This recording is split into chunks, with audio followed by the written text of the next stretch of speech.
Okay guys, let's do a DIY CO2 setup and bell configuration. Right, I'm going to show you how to make all of this because it is currently my favourite way to do CO2, but basically because there's nothing here to stop any of the things that might be in the CO2 gas, so you don't get any of this stringy, like quite fluffy stuff in the end. The CO2 goes straight into this bell, and as the water moves in the tank around this bell, it absorbs the CO2. Okay, so there's nothing wasted at all with this setup. Okay, and this is the only tank I do this in, but I'm going to show you how I do it.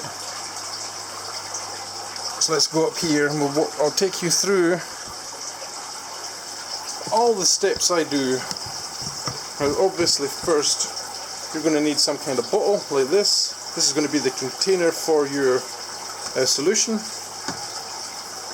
The basic mix of your solution is going to be sugar and yeast, and I'm going to show you how to build all the parts for it. Okay, one momento. Okay, so I think we should get the DIY part out of the way, because this part will be the hardest part for a lot of you guys to do. So basically, you have your bottle, you're going to take your cap off, right, and we are going to have to fix this little valve here to this cap somehow. Okay, what we're going to do is we're going to drill a hole that is slightly smaller than the diameter of this little end piece. Okay, I think this is like 5 millimeters, so we have chosen a drill piece that is, I don't know if you guys will be able to see this, that is 4.8 mil.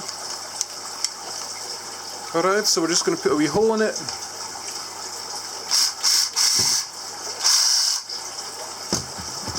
Then we're going to take off the excess, all the excess plastic, and we're just going to dry fit it to see if it actually fits in.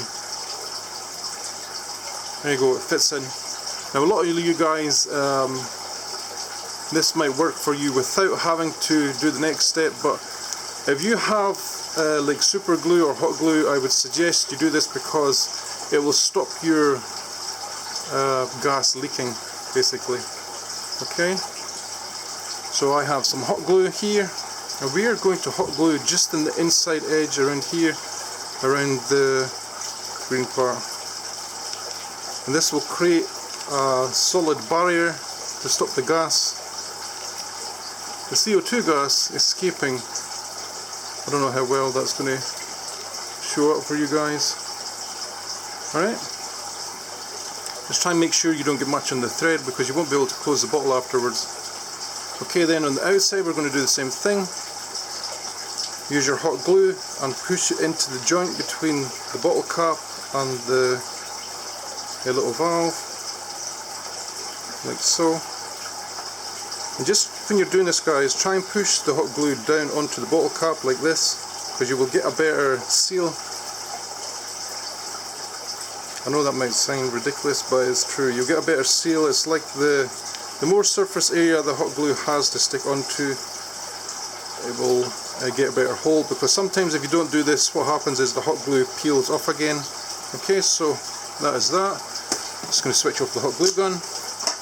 But then the next step is, if you have this type of valve, what you're going to need to do is take off the little screw like this, because this little screw isn't airtight. Okay, I know they're meant to be, but I know for sure they're not, because if you put this screw underwater under pressure, you will get bubbles leaking from this little screw. Okay, so the fix for this is to get yourself some plumber's tape. And we are going to put some plumber's tape around the thread of the screw. Okay, if I can do this on camera, that would be fantastic. And I'm going to put quite a lot on this because I want it to be quite snug.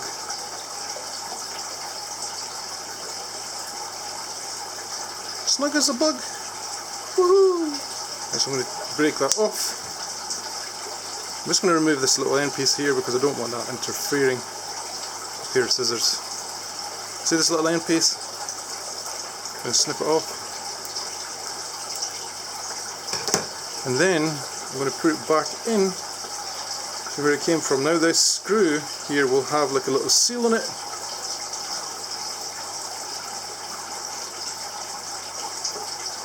Like so. Now that is probably airtight again. You see? And that is how this is set up. Now this is still quite hot, so I'm going to set this to one side and we're going to go through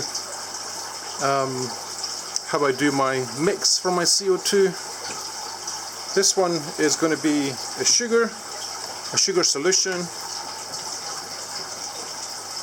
We're going to put a funnel on the top, like so. Just let me adjust you guys so you can see.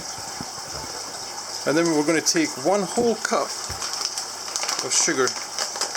Alright, and this is a mixture that I used to use years and years ago when I was more into planted tanks. Okay, so you have your 1 cup of sugar, put it into your bottle. I use a funnel just so it doesn't spill everywhere. Give it a shake to make it go down faster. And then I'm going to use a baking yeast. Okay, I'm going to use a 1/4 of a teaspoon. And this is all you need. I hope you guys can see that. 1/4 of a teaspoon. The reason I use so little is because I want this to produce CO2 gas constantly. I don't want it to use up all its sugar in the beginning, because then it would just be wasted. So that tends to happen if you fill up too much yeast. So pour your yeast in. And that is the basis of your mixture. And what else I'm also going to do here, guys, is because I'm going to use tap water, I am going to add a few drops of Prime, like this. I think I should be sponsored by them by now. Right, I'm going to put it straight into the bottle. This is just a few drops.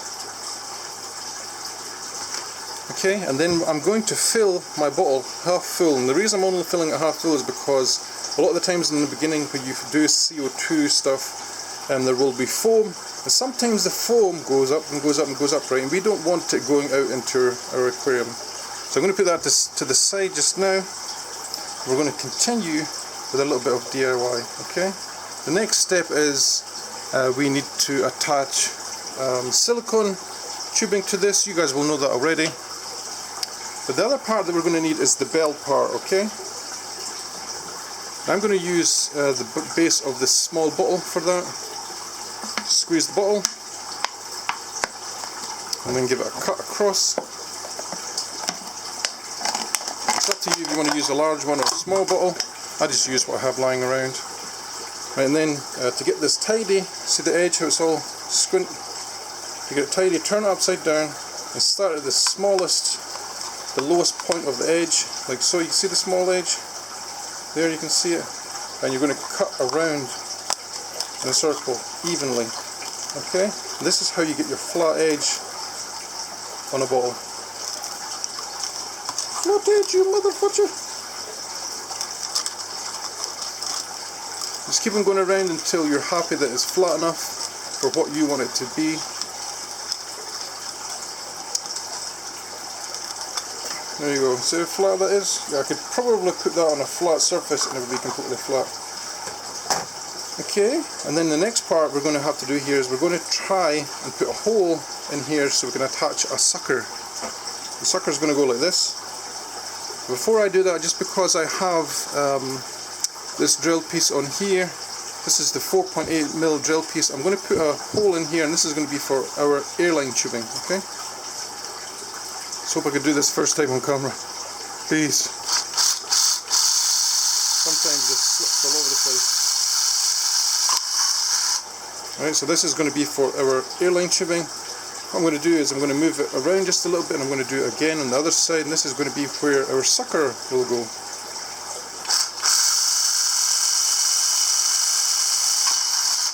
Okay, now this sucker is quite big, the one I have, so I'm going to have to drill a few holes in this to try and get that sucker attachment point in easier. So I'm going to go up a drill bit size. Then we're going to go back to the sucker hole. We're going to make the hole a little bigger.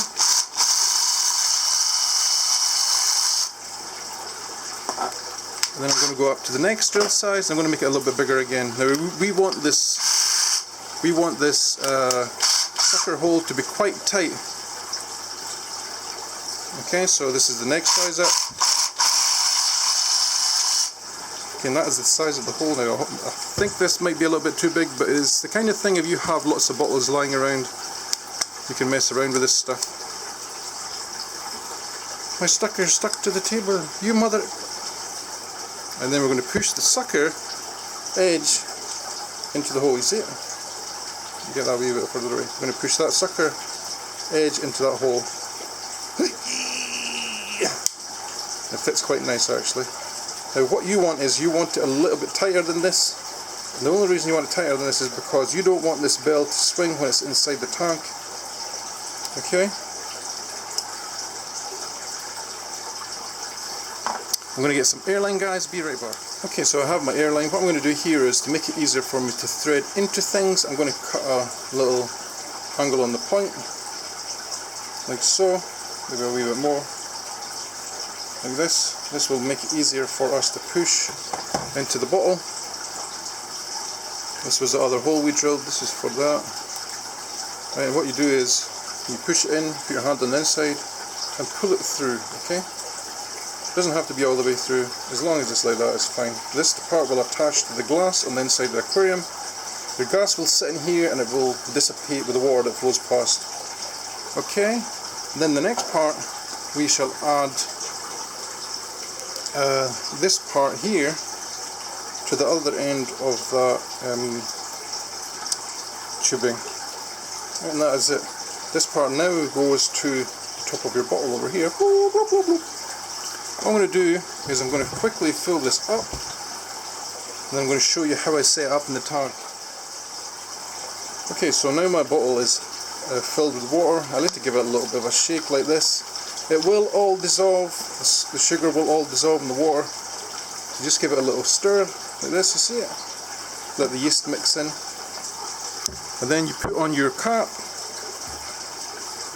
And this part is quite important, guys. It's best if you, when you put on your tap, don't twist the cap on, twist your bottle into the cap, okay? This way you don't damage this top part. I can get it to go in.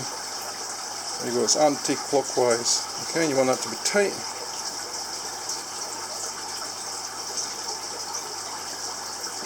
Okay, and there you go. Here you have your basic setup for your CO2. One of the things, guys, I notice, especially with this silicon tubing, is sometimes when it bends over like this, it goes to a crease here. You see where it's meant to crease? To stop it doing this, get yourself a rubber band, fold it over a couple of times, loop up your air tubing like so, and put your rubber band over the neck of the bottle and the rubber tubing, okay? And there you go, you won't have that cinching problem of the tubing. And this is ready to go in the tank, I think. So let's take it over. I will probably just use this as a refill for the one that's already there. But I wanted to show you guys that being used in action in the tank as well. Now this won't produce gas for at least 3, 4, 5 hours. And it goes in like this, see? Now ideally you want this to be near a water flow. I have 2 power heads over here. I'm just going to put it here just to show you guys. You turn it upside down. And you want to squeeze your sucker against the glass. Right, now if you've made this properly, it should sit like that all the time. Okay, as I said to you in my video, now when I was making this, I made the hole a little bit loose here, so you want it to be a little bit tighter than that. But that is how I have my CO2 set up for my one and only really planted aquarium. Hope you enjoyed today's video, guys. If you want to see more of this kind of stuff, please leave me a big thumbs up. If you have any questions, please feel free also to ask me in the comment section below. Please go check out my websites, etc. You know the usual spiel at the end of videos. And I'll catch you all in the next one. Happy plant keeping! Bye bye!